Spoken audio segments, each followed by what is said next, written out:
नमस्ते साथियों, आप सबका विकास की पाठशाला में स्वागत है। कल हमने इतिहास लेखन की पद्धतियों पर चर्चा की और आज हम हिंदी साहित्य का इतिहास जो है उसका संक्षिप्त विवेचन करेंगे।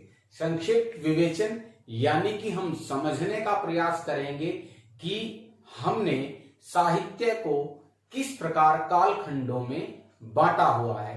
तो आप सब जरूर इस वीडियो को देखें। मोटे तौर पर हम साहित्य इतिहास को 4 कालखंडों में बांटते हैं। सबसे पहले, जैसा कि सामने लिखा हुआ है, आदिकालीन साहित्य।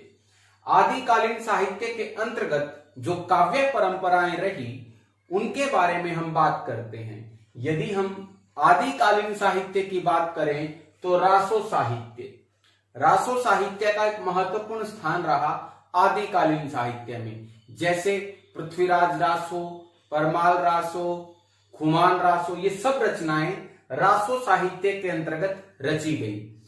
रासो साहित्य के बाद हम नाथ साहित्य का अध्ययन करते हैं। नाथ साहित्य में आदिनाथ, गोरखनाथ इत्यादि की रचनाएं हम पढ़ते हैं और नाथों की संख्या मूलतः 9 मानी गई।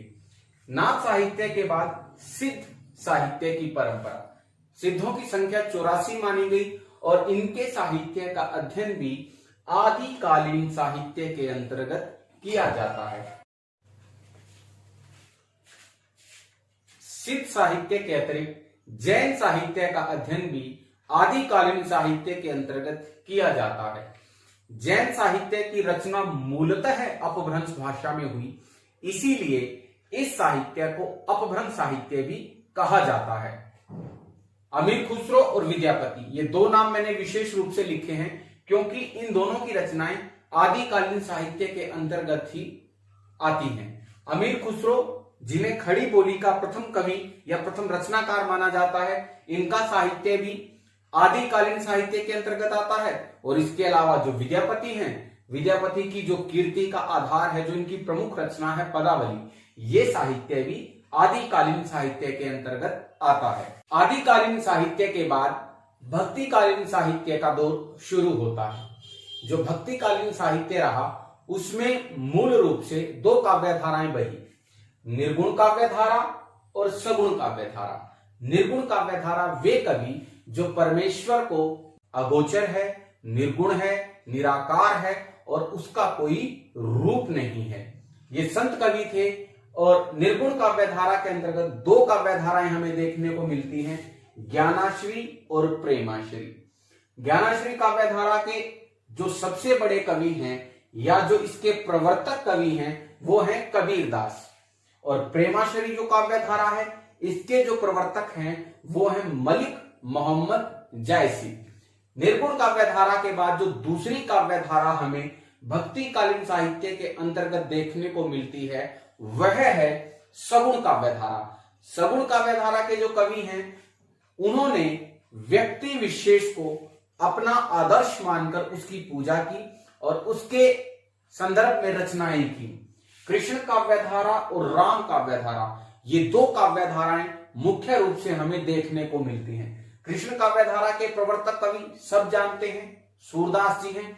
और राम काव्य धारा के प्रवर्तक कवि जो सबसे प्रमुख कवि हैं वो तुलसीदास हैं। भक्तिकालीन साहित्य के बाद रीतिकालीन साहित्य प्रारंभ होता है। रीतिकालीन साहित्य को भी हम 3 हिस्सों में बांट सकते हैं। जैसा कि आप देख सकते हैं, रीतिबद्ध, रीति मुक्त और रीति सिद्ध, ये एक तरह से परंपराएं थी। कुछ कवि रीतिबद्ध हैं, कुछ रीति मुक्त हैं और कुछ रीति सिद्ध हैं। इन परंपराओं का विस्तार पूर्वक अध्ययन हम अगली जो कक्षाएं हैं उनमें करेंगे, जब हम इन पर विस्तार पूर्वक चर्चा करेंगे। रीतिकालीन साहित्य के बाद आधुनिक साहित्य। आधुनिक साहित्य में सबसे पहले भारतेंदु युग, भारतेंदु हरिश्चंद्र के नाम पर इस युग का नामकरण किया गया है और यहीं से आधुनिक साहित्य का जो प्रथम चरण है वो प्रारंभ होता है। भारतेंदु युग के बाद द्विवेदी युग, महावीर प्रसाद द्विवेदी हिंदी साहित्य की परंपरा के एक महान हस्ताक्षर उनके नाम पर इस युग का नाम पड़ा, क्योंकि 1903 में उन्होंने सरस्वती का संपादन कार्य अपने हाथ में लिया। और उस द्विवेदी युग के बाद छायावाद युगीन सबसे महत्वपूर्ण एक काव्यधारा रही, जिसमें 4 प्रमुख कवियों का हम नाम हमेशा से लेते हैं: जयशंकर प्रसाद, सूर्यकांत त्रिपाठी निराला, सुमित्रानंदन पंत और महादेवी वर्मा। छायावादी युग के बाद प्रगतिवाद का जो विस्तार है वो पूरे भारत में हुआ, और इसका प्रभाव भारत में विदेश से आया, यूरोप से आया। वहां पर प्रोग्रेसिव राइटर्स एसोसिएशन थी। उसके बाद प्रयोगवाद, और प्रयोगवाद के बाद हिंदी कविता कई दिशाओं में चली गई: नई कविता, समकालीन कविता और नवगीत। ये था हिंदी साहित्य के इतिहास का एक संक्षिप्त विवेचन, यानी कि किस तरह से छोटे छोटे काल खंडों में हमने इसको बांटा है। और अगली कक्षाओं में हम एक एक कालखंड की नामकरण की विस्तार पूर्वक चर्चा करेंगे। धन्यवाद, शुक्रिया।